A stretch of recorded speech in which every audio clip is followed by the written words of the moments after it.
कभी कभी मोहब्बत में भी इंसान इतना डूब जाता है कि हकीकत और भरम के बीच की लकीरें धुंधली हो जाती है। वो समझ नहीं पाता है कि जिससे वो सब कुछ समझता था वो एक महज कहानी थी, अधूरी, बेरहम और शायद झूठी भी। मनीष, तुम वही थे जिसने आंखों में सपने नहीं आग रखी थी। एक कैमरा था, कुछ सवाल थे और एक बेइंतहा मोहब्बत अपने बिहार से, अपनी मिट्टी से। लेकिन तुमने ये मोहब्बत किसी और के नाम कर दी, एक ऐसी पार्टी के नाम जिसने सिर्फ तुम्हें इस्तेमाल किया और छोड़ दिया। तुमने उनके लिए सब कुछ छोड़ दिया मनीष, अपने गांव की गली, अपने लोग, यहाँ तक कि अपना ज़मीर भी शायद। चंपारण की वो सीट जो तुम्हारे नाम की थी, तुमने सिर्फ इसलिए छोड़ दी कि तुम्हें लगा वो तुम्हारे अपने हैं। दिल्ली, हरियाणा या चाहे झारखंड, तुमने उनके लिए दिन रात एक कर दिए। हर नारा तुम्हारी आवाज़ से गूंजा, हर मंच पर तुम थे।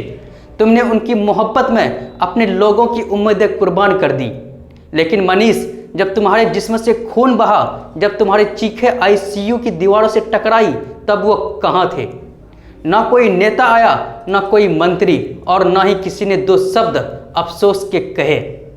मनीष, ये वही लोग थे ना जिनके लिए तुमने सब कुछ दांव पर लगा दिया था।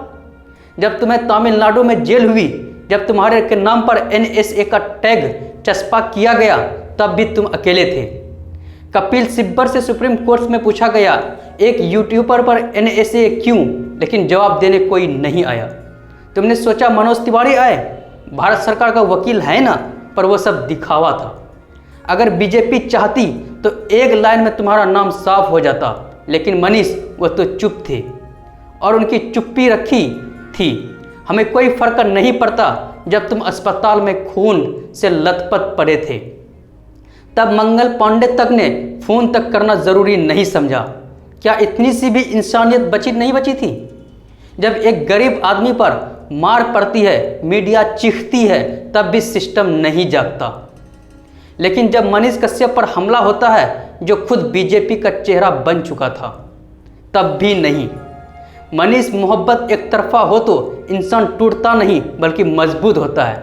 अब वक्त है खुद को पहचानने का, वक्त है उस मोहब्बत को छोड़ देने का जो सिर्फ तुम्हारा इस्तेमाल करती है। तुम वही हो ना जिसने मिट्टी से आसमान तक का सफ़र तय किया। तुमने सिद्ध किया कि कोई भी कैमरे और सच पर के बल पर सत्ता की नींव हिला सकता है। अगर कोई पार्टी आज तक ये तय नहीं कर पाई कि तुम्हें चुनाव लड़ाना है या नहीं, तो मनीष, तुम क्यों उनके लिए खुद को ख़त्म कर रहे हो? तुम्हारे पीछे जनता थी और रहेगी। पार्टी की बेसासी की तुम्हें ज़रूरत नहीं है। अगर तुमने एक बार जनता के लिए फिर से आवाज़ उठाई तो तुम्हें सिर्फ यहाँ नहीं, वहाँ तक पहुँचाएगी जहाँ तुम्हारा हक है। संसद में, चाहे सत्ता में, इतिहास में, प्यार वही सच्चा होता है जो दर्द में साथ दे, और जब दर्द में कोई साथ ना हो, समझ लो वो प्यार कभी था ही नहीं। छोड़ दो मनीष वो मोहब्बत जो सिर्फ छलावा थी। अब वक्त है लौटने आने का, अपने असली अंदाज में, अपने असली लोगों के बीच। अगर ये बात आपको बुरी लगी है तो गाइस माफ़ी चाहूँगा, और अगर कोई सवाल है तो जरूर कमेंट सेक्शन में बताइएगा। मिलते हैं किसी नई वीडियो में, तब तक के लिए जय हिंद, जय भारत।